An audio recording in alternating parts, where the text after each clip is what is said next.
Coach Hart, Nikki, you go ahead.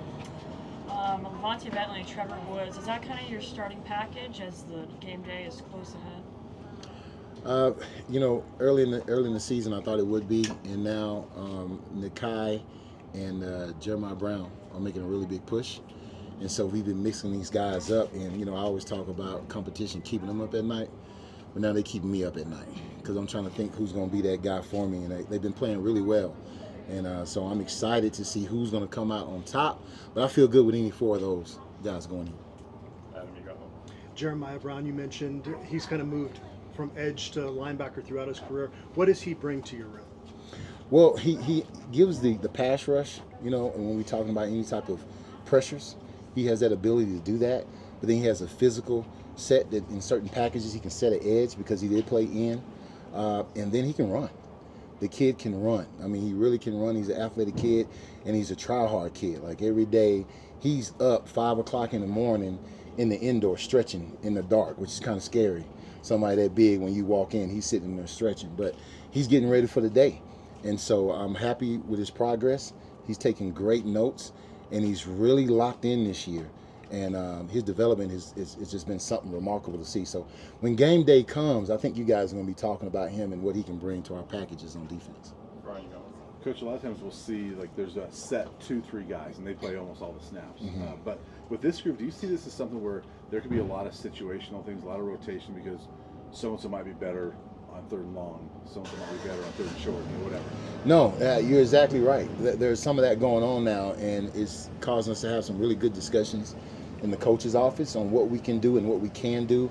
And now you also can do a multiple things. So for, example, without getting into too much, let's think about certain packages now that you don't have to sub, where we can just get to it right now, and now it keeps the offense a little bit on their feet. They can't say, oh, here comes 42, so let's do this. Now it's, oh, he's already in the game because he can play inside backer. Now he can go on the edge, and there's no adjustment to it. Same thing with a Bentley. Now Nakai Hill-Green, who's came in, and then Trevor. When you think about 3rd and long, having a 3-down linebacker, a guy who's credible, a guy who can play all 3 downs, and he can impact and raise people to his game. It just gives you a lot of good options. So, we're to that point now where do we have packages for guys? We do. But then we also can be multiple and keep a couple guys on the field and go through each one of those packages. Matt, you go. Sounds like Coach Livingston told us a few weeks ago that the green dot may rotate. Typically you see that as a linebacker, but if you're going to have that type of a rotation to pull guys on and off the field, is that a position that you see one of your guys having that communication role? It'll be the linebackers. It will be the linebackers, and I think it goes back to the previous question because we have guys that can cover, rush, and be 3-down linebackers, that it'll be linebackers that'll have that green dot. So is that a situation where if in different packages you pull that guy off of the field and then he can come back out onto the field and then maybe it's like hand signals? Well, hand signals, okay, first of all, that's not going away. Because in college ball, different than NFL, you have a lot more tempo. So, and then the hashes, of course, are also wider. So NFL, you got hashes at about, 6 yards apart. College is at 13. So when that ball is going tempo and it gets put on that far hash, that backside corner may not get that call from the green dot. So you're still going to have those signals going to make sure everybody gets that. So that part is not going away. But as far as the green dot issue, having multiple backers, let's say if you got one on that has a green dot, we also have one off that has a green dot as well. And then they can go in and out. So you can only have one guy on the field, but you can have multiple mics and Correct. helmets. Correct. Okay. Yeah. Tyler, go.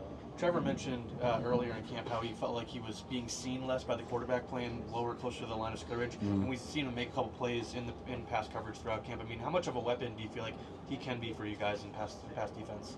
Well, when you take a guy who's played safety and he understands route combinations and reading from high, and now you put him lower, it's just a quicker read for him. I mean, that's the only thing you have to get adjusted to. And this kid has instincts. So with the instincts he has, it hasn't been an issue. So now he's able to play those windows and those holes that are not read by the quarterback because he understands coverages and get in there and be able to make some plays. So his IQ is phenomenal and his instincts are really, really good for us in that room. And then you mentioned Nakai, too. Obviously, he's got a lot of experience playing for good defenses at Michigan. I mean, how much has that translated so far, just kind of plugging him in and picking things up pretty quickly? Yeah. So our defense is similar to a couple of things he's done. But I think the biggest thing that Nakai has brought is just that professional attitude on how to talk loud early and often, how to get those calls out and make sure, we're playing as a unit, so you don't have to just say such and such call. You can call somebody's name, and he does that, and now the other guys get that. Like, who cares if they know on the other side his name or not? You want to make sure the communication is getting over there. And now, as you see, if you've been at the practices, there's a lot more talking, there's a lot more activity, there's a lot more high five because everybody's on the same page. And now that's rotating to those other linebackers, and they're doing the same thing. So his impact as far as showing how to be a professional has been invaluable. Last one.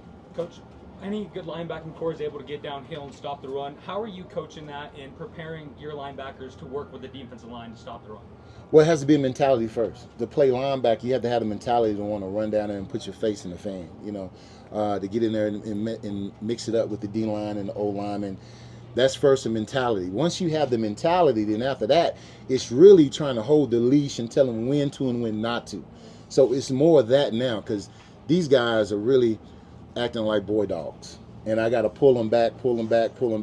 We like it when Coach Prime said, hey, it's stud, it's not tackle. You know what I'm saying? I don't like it when he say, hey, man, it's tackle, not touch. You understand the difference, right? And I'm getting that now. Guys are actually hitting, and he's saying, hey, pull them back. And that's what I want, and that's what we're getting out of those guys. One more, Troy, go ahead. I can imagine the harder part of the position change for Trevor was adjusting to the run, reading guards, different role in the run fit. How have you seen him develop in that area? Well, I think the first thing he did is this offseason, he put on some weight. He's up to 224 now. And, that was the first thing. He needed to do that. Now he's been taking the coaching from us as far as how to place your hands, pad level, and how to strike and get off blocks. Besides that, I've had some great friends that I've called on because I think it takes a tribe, it takes a unit to coach a guy like that, to get him up to speed, like a Dalius Thomas, Ray Lewis has chimed in. We've had Coach Hilo, who's joined us now, and he's got in there too in the mix. So, when you get that individual coaching all the time,